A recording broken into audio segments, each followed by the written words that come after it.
يومك للشعب ودادا ليكن بسم الله الرحمن الرحيم. الحمد لله رب العالمين، نحمده ونستعينه ونستغفره ونؤمن به ونتوكل عليه، ونعوذ بالله من شرور أنفسنا ومن سيئات أعمالنا.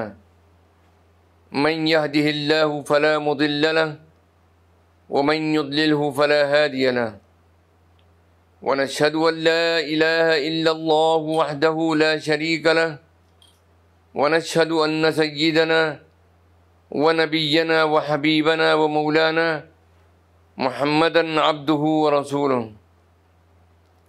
صلى الله تعالى عليه وعلى آله وأصحابه وأزواجه وذرياته وجميع أهل بيته، وبارك وسلم تسليما كثيرا كثيرا. أما بعد، فأعوذ بالله من الشيطان الرجيم. بسم الله الرحمن الرحيم. رب زدني علما وألحقني بالصالحين. رب اشرح لي صدري ويسر لي أمري واحلل عقدة من لساني يفقه قولي. صدق الله العظيم.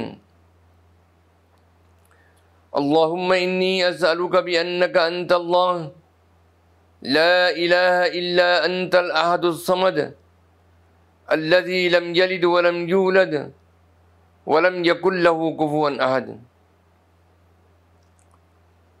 بزرگان محترم، برادران عزیز، سلسلے کے مخلصین اور ہماری قابل احترام مائیں، بہنیں اور عزیز بچیاں، گزشتہ روز ہماری گفتگو کا جو موضوع تھا وہ یہ تھا کہ گناہ اور اس کے نتیجے میں مرتب ہونے والے اثرات، اور آج ہم اسی موضوع پر آپ کے سامنے یہ خطبہ پیش کر رہے ہیں، اور یہ اس کی دوسری قسط ہے۔ میرے عزیزوں اور دوستوں، گزشتہ خطبے میں ہم نے یہ بات عرض کی تھی کہ جو قوم ناپ تول میں کمی کرتی ہے وہ قحط، مصائب اور بادشاہوں اور حکمرانوں کے ظلم و ستم میں مبتلا کر دی جاتی ہے۔ ناپ اور تول میں کمی بیشی، یہی وہ دو جرائم تھے جن کی پاداش میں حضرت شعیب علیہ السلام کی قوم پر عذاب آیا تھا۔ ایک حدیث مبارکہ جو کہ مروی ہے حضرت عبداللہ ابن عباس رضی اللہ تعالی عنہ سے، وہ فرماتے ہیں کہ رسول اللہ صلی اللہ تعالی علیہ وسلم نے ناپ تول کرنے والوں سے فرمایا، تم ایسے دو کاموں کے نگراں بنائے گئے ہو جن میں کمی بیشی کی وجہ سے سابقہ امتیں ہلاک ہو گئیں۔ حضرت شعیب علیہ السلام کی قوم کا کیا جرم تھا؟ سیدنا حضرت شعیب علیہ السلام خاص طور پر ایک ایسی قوم میں بھیجے گئے تھے جو ناپ تول میں کمی کی وجہ سے بہت ہی زیادہ بدنام تھی، اور سیدنا شعیب علیہ السلام نے جو باتیں بہت تاکید کے ساتھ میں ان کو بتائیں، ان میں یہ بھی تھا کہ ناپ تول میں کمی کی عادت چھوڑ دو، لوگوں کے مال پر ڈاکہ ڈالنا چھوڑ دو۔ جب حضرت سیدنا شعیب علیہ السلام یہ تعلیمات اپنے مخاطبین کو فراہم کر رہے تھے تو وہ اسی طرح حیرت سے پوچھتے تھے جیسے آج بعض لوگ حیرت کا اظہار کرتے ہیں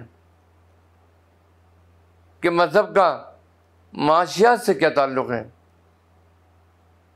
مذہبی تعلیم کا تجارت اور کاروبار میں کیا دخل ہے۔ یہ دینی شخصیتوں کا، علماء دین کا، شریعت کا مطالعہ کرنے والوں کا مالیات اور معاشیات سے کیا واسطہ ہے؟ تو میرے عزیزوں اور دوستوں، یہ اعتراض نیا نہیں ہے. یہ اعتراض پہل حضرت سیدنا شعیب علیہ السلام کی قوم نے کیا تھا. انہوں نے کہا تھا کہ کیا تمہاری نمازیں ہمیں اس سے روکتی ہیں کہ ہم اپنے مال میں جو چاہیں کریں؟ سورہ ہود کی آیت 87 کے اندر اللہ سبحانہ و تعالیٰ کا ارشاد ہے، الصلاۃ تأمرک ان تترک ما یعبد آباؤنا او ان نفعل فی اموالنا ما نشاء. یعنی کیا تمہاری نماز تمہیں اس بات کا حکم دے رہی ہے کہ ہم ان معبودوں کو چھوڑ دیں جن کی ہمارے آباء و اجداد عبادت کیا کرتے تھے، یا ہم اپنے مال میں جس طرح چاہیں تصرف کرنا چھوڑ دیں؟ یہ ہمارا مال ہے، ہم اسے جس طرح چاہیں حاصل کریں، چاہے کم تول کر حاصل کریں یا کم ناپ کر حاصل کریں یا دھوکہ دے کر حاصل کریں. تم ہمیں روکنے والے کون ہوتے ہو؟ ان باتوں کے جواب میں حضرت شعیب علیہ السلام نے ان کو محبت اور شفقت کے ساتھ سمجھانا شروع کیا اور سمجھاتے رہے، اور اللہ کے عذاب سے اور آخرت کے عذاب سے ڈراتے رہے، لیکن یہ لوگ باز نہیں آئے. گویا قوم شعیب کی وہی غلط فہمی تھی جو آج کے مغربی یا مغرب زدہ انسان کو ہو گئی ہے کہ مذہبی تعلیم کا تجارت اور کاروبار اور معیشت سے تعلق نہیں ہونا چاہیے. قرآن مجید میں کئی جگہ ان تمام صورتوں کا تذکرہ کر کے ان کی ممانعت کی گئی ہے، ان پر وعید نازل کی گئی ہے، ان کی قباحت اور شناعت کو نئے نئے انداز سے بیان کیا گیا ہے. جو جائز اور عادلانہ کاروبار اور تجارت کے راستے میں رکاوٹ ہوں، ناپ تول میں کمی بیشی، لینے اور دینے کے پیمانوں کا فرق قرآن مجید کی روح سے سخت ناپسندیدہ چیز ہے. اگر تم نے ڈنڈی مار کر 1 تولہ یا 2 تولہ یا 1 چھٹانک یا 2 چھٹانک مال خریدار کو کم دے دیا اور چند پیسے کما لینے میں کامیاب ہو گئے، تو یہ پیسے دیکھنے میں تو پیسے ہیں لیکن حقیقت میں آگ کے انگارے ہیں جس کو تم اپنے پیٹ میں ڈال رہے ہو. اگرچہ دیکھنے میں وہ روپیہ پیسہ اور مال دولت نظر آ رہا ہے، کیونکہ اللہ کے حکم کی خلاف ورزی کرنے کے بعد اور معصیت کر کے یہ پیسے حاصل کیے گئے ہیں. یہ پیسے اور یہ مال دولت دنیا میں بھی تباہی کا سبب ہے اور آخرت میں بھی تباہی کا ذریعہ ہے. تیسری چیز حدیث مذکور میں جو بیان کی گئی تھی وہ یہ کہ جب کوئی قوم اپنے اموال کی زکوٰۃ نہیں دیتی تو بارش روک دی جاتی ہے، اور اگر چوپائے نہ ہوں تو ان پر کبھی بھی بارش نہ برسے. اللہ سبحانہ و تعالیٰ نے یہ زکوٰۃ کا فریضہ ایسا رکھا ہے کہ اس کا اصل مقصد تو اللہ تعالیٰ کے حکم کی تعمیل ہے، لیکن اس کے فائدے بھی بے شمار ہیں. ایک فائدہ یہ ہے کہ جو بندہ زکوٰۃ ادا کرتا ہے اللہ تعالیٰ اس کو مال کی محبت سے محفوظ رکھتا ہے. چنانچہ جس کے دل میں مال کی محبت ہوگی وہ کبھی زکوٰۃ نہیں نکالے گا، کیونکہ بخل اور مال کی محبت انسان کی بدترین کمزوری ہے، اور اس کا علاج اللہ سبحانہ و تعالیٰ نے زکوٰۃ کے ذریعے فرمایا ہے۔ آج ہماری دنیا مادہ پرستی کی دنیا ہے۔ اس مادہ پرستی کی دنیا میں ہر کام کا فیصلہ گنتی سے کیا جاتا ہے۔ ہر وقت انسان یہ گنتا رہتا ہے کہ میرے پاس کتنے پیسے ہیں، کتنے پیسے آئے ہیں اور کتنے پیسے چلے گئے ہیں، جس کو قرآن کریم نے اس طرح بیان فرمایا ہے۔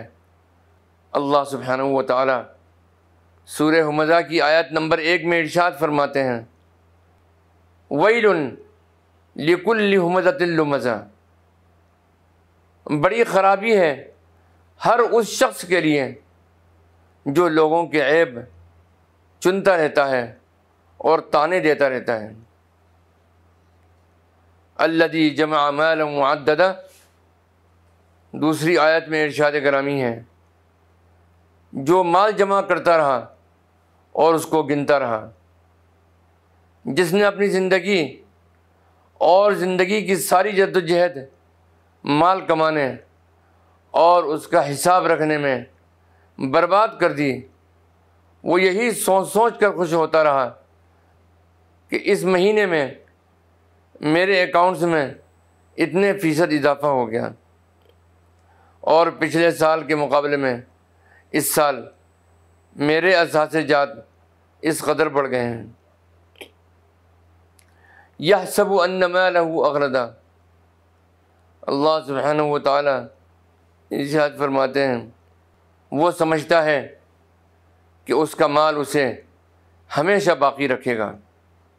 چوتھی آیت میں اللہ سبحانہ و تعالی کا ارشاد گرامی ہے، کلا لینبذن فی الحطمہ وما ادراک ما الحطمہ نار اللہ الموقدۃ التی تطلع علی الافئدہ انہا علیہم مؤصدۃ فی عمد ممددہ۔ اللہ سبحانہ و تعالیٰ چوتھی آیت میں ارشاد فرماتے ہیں، ہرگز نہیں، وہ تو یقیناً جھونک دیا جائے گا حطمہ میں۔ پانچویں آیت میں ارشاد گرامی ہے، اور کیا تم جانتے ہو حطمہ کیا ہے؟ چھٹی آیت میں ارشاد فرمایا گیا، نار اللہ الموقدہ، وہ آگ ہے اللہ کی بھڑکائی ہوئی، التی تطلع علی الافئدہ، جو دلوں کے اوپر چڑھائی کرے گی، انہا علیہم مؤصدہ، بے شک وہ آگ ان پر بند کر دی جائے گی تاکہ اس کی تمام تر حرارت ان پر اثر انداز ہو اور انہیں زیادہ سے زیادہ تکلیف پہنچے۔ فی عمد ممددہ، نویں آیت میں ارشاد ہے، بڑے اونچے اونچے لمبے ستونوں میں۔ میرا عزیزوں اور دوستوں، منافق کی کیا پہچان ہے؟ یہی وجہ ہے کہ قرآن نے اعمال میں سے کسی عمل پر اتنا زور نہیں دیا جس قدر نماز اور انفاق پر۔ اور منافقوں کی سب سے بڑی پہچان التوبہ میں یہ بتائی گئی ہے کہ ان کی مٹھیاں بند رہتی ہیں، انفاق کے لیے کھلتی نہیں ہیں۔ وَيَقْبِضُونَ أَيْدِيَهُمْ، راہ حق میں خرچ کرنے سے اپنی مٹھیاں بند رکھتے ہیں، اور اگر کچھ دیتے بھی ہیں تو مجبور ہو کر۔ وَلَا يُنْفِقُونَ إِلَّا وَهُمْ كَارِهُونَ، وہ راہ حق میں مال خرچ نہیں کرتے مگر اس حال میں کہ خرچ کرنے کی ناگواری ان کے دلوں میں بسی ہوئی ہے۔ مومن کی نسبت قرآن کریم میں ارشاد فرمایا گیا، ينفقون اموالهم باللیل والنہار سرا وعلانیہ، وہ رات کی تاریکی میں اور دن کی روشنی میں پوشیدہ طور پر اور کھلے طور پر اپنا مال خرچ کرتے ہیں۔ مومن وہ ہیں جن کا ہاتھ ہمیشہ کھلا رہتا ہے، رات اور دن پوشیدہ و ظاہر ہر حال میں سرگرم انفاق رہتے ہیں۔ نیز فرمایا گیا کہ یہ شیطانی خیال ہے کہ خرچ کرنے سے ہم محتاج ہو جائیں گے، اور اس راہ میں بخل فحش ہے، یعنی سخت قسم کی برائی ہے، جبکہ اللہ سبحانہ و تعالی انفاق کا حکم دے کر تمہیں مغفرت اور خوشحالی کی راہوں پر لگاتا ہے۔ اللہ رب العزت سورہ بقرہ کی آیت 268 میں ارشاد فرماتے ہیں، الشیطان یعدکم الفقر ویأمرکم بالفحشاء، شیطان تمہیں فقر کا اندیشہ دلاتا ہے اور بے حیائی کے کاموں کی ترغیب دیتا ہے، واللہ یعدکم مغفرۃ منہ وفضلا، اور اللہ سبحانہ و تعالی وعدہ کر رہا ہے تم سے اپنی طرف سے مغفرت اور فضل کا۔ اب دیکھ لو تمہیں کون سا طرز عمل اختیار کرنا ہے۔ شیطان تمہیں اللہ سبحانہ و تعالیٰ کی راہ میں خرچ کرنے سے روکتا ہے کہ اس طرح تمہارا مال کم ہو جائے گا اور تم فقر و فاقہ میں مبتلا ہو جاؤ گے۔ اب اگر واقعی تم یہ خوف رکھتے ہو کہ کہیں ایسا نہ ہو کہ مجھ پر فقر آ جائے، لہذا مجھے اپنا مال سنبھال کر سینت کر رکھنا چاہیے، تو تم شیطان کے جال میں پھنس چکے ہو، تم اس کی پیروی کر رہے ہو۔ اور اگر تم نے اپنا مال اللہ کی راہ میں خرچ کر دیا، اللہ پر اعتماد کرتے ہوئے کہ وہ میری ساری حاجتیں آج بھی پورا کر رہا ہے اور کل بھی پوری کرے گا انشاءاللہ، تو اللہ سبحانہ و تعالیٰ کی طرف سے مغفرت اور فضل کا وعدہ پورا ہو کر رہے گا۔ واللہ واسع علیم، اللہ بہت وسعت والا، سب کچھ جاننے والا ہے۔ تم اس کے خزانوں کی محدودیت کا کوئی تصور اپنے ذہن میں نہ رکھو۔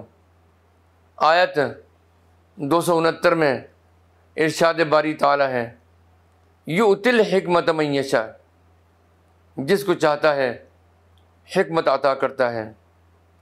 میرے عزیزوں اور دوستوں، حدیث مبارکہ میں جو چوتھی برائی بیان کی گئی تھی وہ یہ تھی کہ جو قوم اللہ اس کے رسول صلی اللہ علیہ وسلم کے عہد کو توڑتی ہے تو اللہ تعالیٰ غیروں کو ان پر مسلط فرما دیا کرتا ہے، جو اس قوم سے عداوت رکھتے ہیں، پھر وہ ان کے اموال چھین لیتے ہیں۔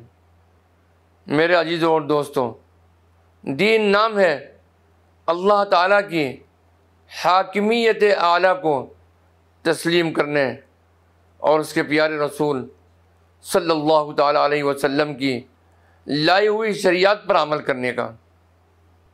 ارشاد باری تعالیٰ ہے، اے ایمان والوں، اسلام میں پورے کے پورے داخل ہو جاؤ اور کتاب و شریعت کے بعض حصوں پر ایمان لانے اور بعض حصوں کے انکار پر بڑی سخت وعید آئی ہے۔ اللہ سبحانہ و تعالیٰ کا ارشاد ہے، افتؤمنون ببعض الکتاب وتکفرون ببعض فما جزاء من يفعل ذلك منكم الا خزي في الحياة الدنيا ويوم القيامة يردون الى اشد العذاب۔ سورہ بقرہ کی آیت 85 میں اللہ سبحانہ و تعالیٰ کا ارشاد ہے، تو کیا تم کتاب کے ایک حصے پر تو ایمان لاتے ہو اور دوسرے حصے کے ساتھ میں کفر کرتے ہو؟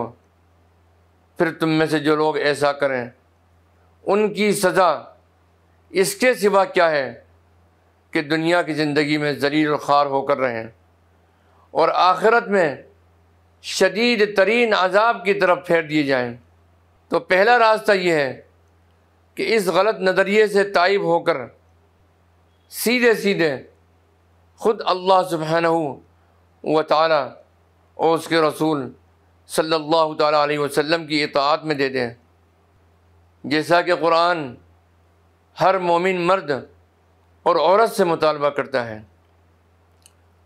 وَمَا كَانَ لِمُؤْمِنٍ وَلَا مُؤْمِنَةٍ إِذَا قَضَى اللَّهُ وَرَسُولُهُ أَمْرًا أَن يَكُونَ لَهُمُ الْخِيَرَةُ مِنْ أَمْرِهِمْ وَمَن يَعْصِ اللَّهَ وَرَسُولَهُ فَقَدْ ضَلَّ ضَلَالًا مُبِينًا۔ یہ سورہ احزاب کی آیت 36 ہے۔ اللہ سبحانہ و تعالیٰ کا ارشاد ہے، کسی مومن مرد اور کسی مومن عورت کو یہ حق نہیں ہے کہ جب اللہ سبحانہ و تعالیٰ اور اس کا رسول کسی معاملے میں کوئی فیصلہ دے دیں تو پھر اسے اس معاملے میں خود فیصلہ کرنے کا اختیار حاصل رہے، اور جو کوئی اللہ اس کے رسول کی نافرمانی کرے تو وہ صریح گمراہی میں پڑ گیا۔ دوسرا راستہ کیا ہے؟ دوسرا راستہ یہ ہے کہ جس شخص کے لیے شریعت الہی کی پابندی قبول نہیں تو وہ جس وادی میں چاہے چلا جائے، بھٹکتا پھرے، اسلام سے اس کا کوئی تعلق نہیں۔ آج جو امت مسلمہ کے اندر بیماریاں پھیلی ہوئی ہیں، ان میں ایک بیماری یہ بھی ہے کہ بیٹیوں اور بہنوں کو وراثت کے حق سے محروم کیا جاتا ہے اور عیدی ضرور دی جاتی ہے۔ عید کے موقع پر اپنی بیٹی یا بہن کو عیدی دینے کے لیے تو جاتے ہیں، لیکن وراثت میں اس کا حق غصب کر چکے ہوتے ہیں۔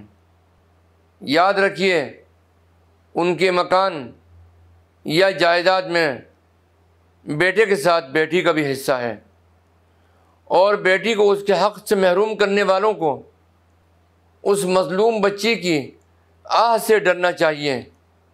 صحیح مسلم کی ایک حدیث میں آتا ہے کہ حضرت سعید بن زید رضی اللہ تعالی عنہ جو عشر مبشرہ صحابہ سے تعلق رکھتے ہیں، ان کے ایک گھر پر اروا نامی خاتون نے ناجائز قبضہ کر لیا۔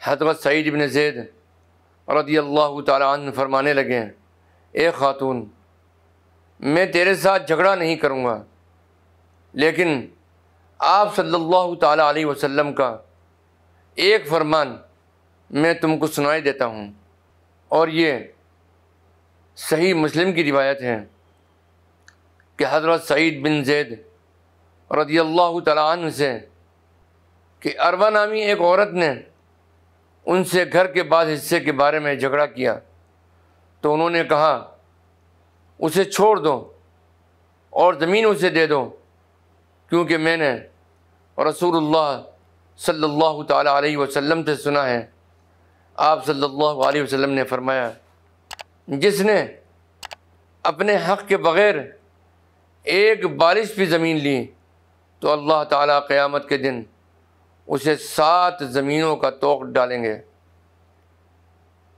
اے اللہ، اگر یہ جھوٹی ہے تو اسے اندھا کر دے، اور اس کی قبر اس کے گھر میں بنا۔ راوی کہتے ہیں کہ میں نے اسے اندھا اور دیواروں کو ٹٹولتے ہوئے دیکھا، اور کہتی تھی کہ مجھے سعید بن زید کی بد دعا پہنچی ہے۔ اس دوران کہ وہ گھر میں چل رہی تھی، گھر میں کنویں کے پاس سے گزری تو اس میں گر پڑی، اور وہی اس کی قبر بن گئی۔ اللہ سبحانہ و تعالی ہمیں اس طرح کی تمام لعنتوں سے بچنے کی توفیق عطا فرمائے۔ مال کی، جائیداد کی محبت دل سے نکال دیں، اور کسی بھی حقدار کا حق تلف کرنے اور ناجائز حق کو دبانے سے بچنے کی توفیق عطا فرمائے۔ سنن ابو داود کی ایک اور روایت ہے جس کا مفہوم یہ ہے کہ جس کا حق غصب کیا جائے وہ مظلوم ہوتا ہے، اور مظلوم کی بد دعا کے بارے میں آپ صلی اللہ علیہ وسلم نے فرمایا تھا، واتقی دعوت المظلوم فإنها ليس بينها وبين الله حجاب۔ او کما قال علیہ الصلاۃ والسلام، اور مظلوم کی بد دعا سے بچتے رہنا کہ اس کی دعا اور اللہ کے درمیان کوئی رکاوٹ نہیں ہے۔ جس نے اپنے بھائی کے حق پر قبضہ کر لیا وہ ظالم ہے، کہ آپ صلی اللہ علیہ وسلم کے فرمان کے مطابق جتنی زمین پر اس نے قبضہ کیا 7 زمینوں تک اس کا طوق بنا کر قیامت کے دن اس کے گلے میں ڈال دیا جائے گا۔ بخاری شریف کی ایک اور روایت میں ہے، امام الانبیاء حضور سرور کائنات صلی اللہ تعالی علیہ وسلم نے ارشاد فرمایا،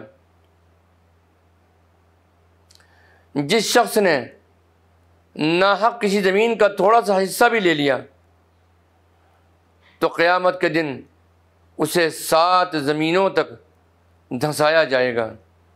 تو میرا عزیزوں اور دوستوں، اگر ہم قیامت کے دن کی رسوائی سے بچنا چاہتے ہیں تو ہمیں اپنی بیٹیوں، اپنی بہنوں اور اپنے بھائیوں کے حقوق انہیں ادا کر دینے چاہیے، اور حصہ ادا کرتے وقت تعلقات ختم کرنے کی دھمکی نہ دو اور نہ جذباتی دباؤ ڈالو، بلکہ بہن یا بیٹی کا حصہ اس کے ہاتھ کے اوپر رکھ دو۔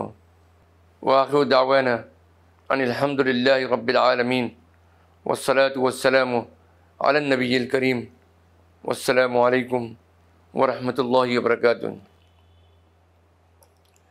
بسم اللہ الرحمن الرحیم، اللہم صلی علی سیدنا و مولانا محمد وعلی آل سیدنا و مولانا محمد وبارک وسلم۔ اللہم انت السلام ومنک السلام تبارکت یا ذا الجلال والاکرام۔ ربنا علیک توکلنا والیک انبنا والیک المصیر۔ اللہم وفقنا لما تحب وترضى واغفر لنا وللمؤمنین والمؤمنات۔